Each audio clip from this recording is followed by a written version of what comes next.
Oh, my name is Devin, and I did not know I was doing this today, but I'll just wing it. So this is my presentation on the history of Haiti. First off, thank you.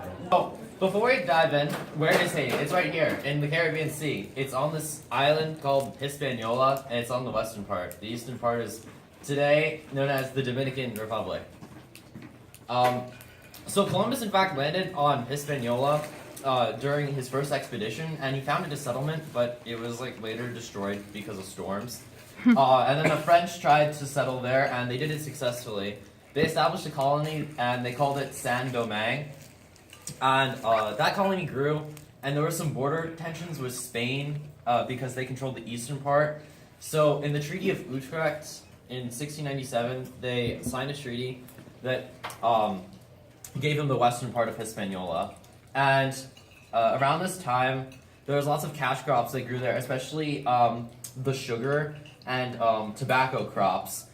This made Saint-Domingue the most lucrative colony in the French Empire, and it was called the Pearl of the Antilles. And to work these plantations, slaves were imported from Africa. Originally founded the important cities of Port-au-Prince and Cap-Haitien. You can tell I take French.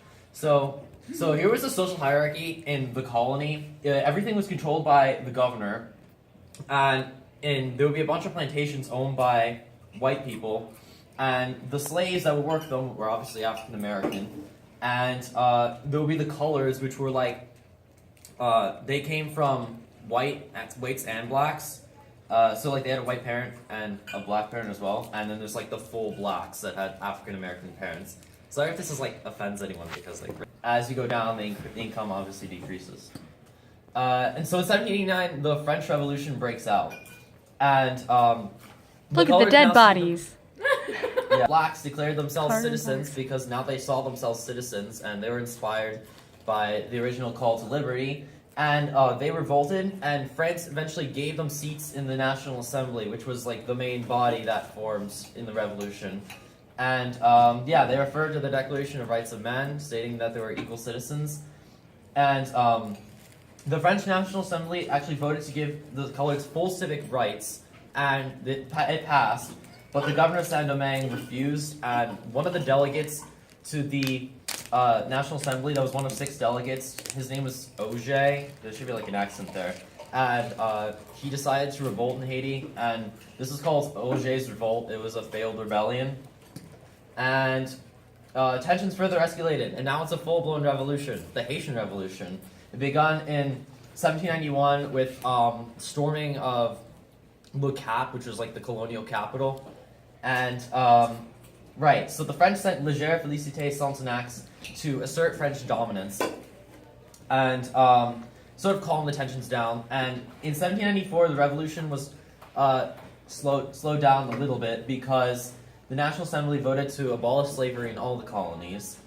And then, because the British saw the economic importance of the colony, they invaded Saint-Domingue in 1798. And some important people that will come into play later, namely Toussaint Louverture, Jean-Jacques Dessalines, and Henri Christophe, led a revolt and drove the British out. And so this left a power vacuum, and there were 2 people to fill that position. The colored Toussaint Louverture and the colored André Rigaud. And they fought a brief war known as the War of Knives, and that saw Toussaint Louverture in full control of the island. And then the second phase of the revolution, Napoleon's in power back in France, and he sends Charles-Emmanuel Leclerc with a bunch of ships to retake control of Saint-Domingue. And I think the fatal mistake here was that he decided to for slavery in the colonies. And as it turned out, this expedition turned out to be a total flop because immediately when they got there, many French soldiers started dying rapidly of yellow fever. And the French hired Polish mercenaries to help them.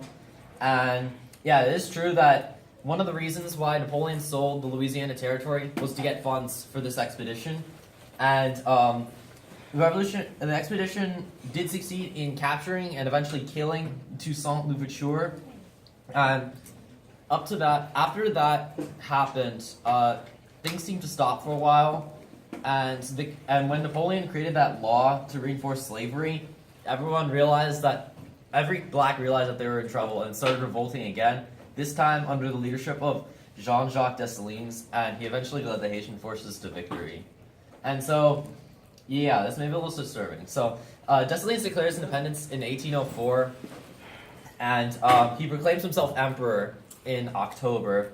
And one of the most infamous decrees he did was he declared a massacre of white and colored Frenchmen left in Haiti. But he symbolically spared the Poles, and that will come into play a lot later in history. And he drafted a constitution in 1805, giving the emperor supreme power, and they sort of set up a three-branch system, but all power is really on the emperor.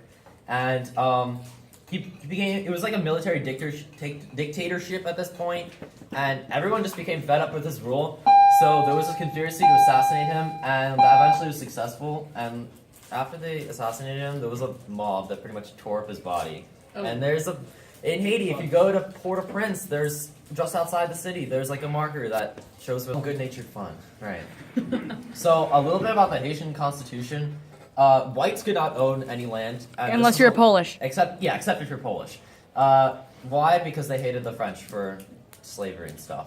And they divided Haiti into 6 military districts, and people in the military got special privileges, like they could be tried in a military court, and yeah. So the executive branch had the emperor, where all power was consolidated, and the emperor oversees all government actions.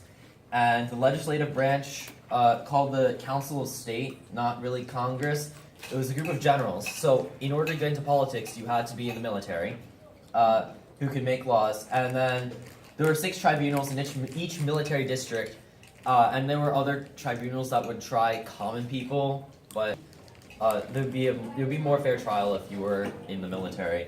And so this constitution will be revised and enforced time and time again, and this is the first one, so I decided to put it in because the aftermath of Dessalines' assassination, they decided to move a little bit more democratic, so they held an election, and there were 2 main people left, one named Alexandre Pétion, which you might think of as the upholder of democracy, and sort of like Dessalines, we have this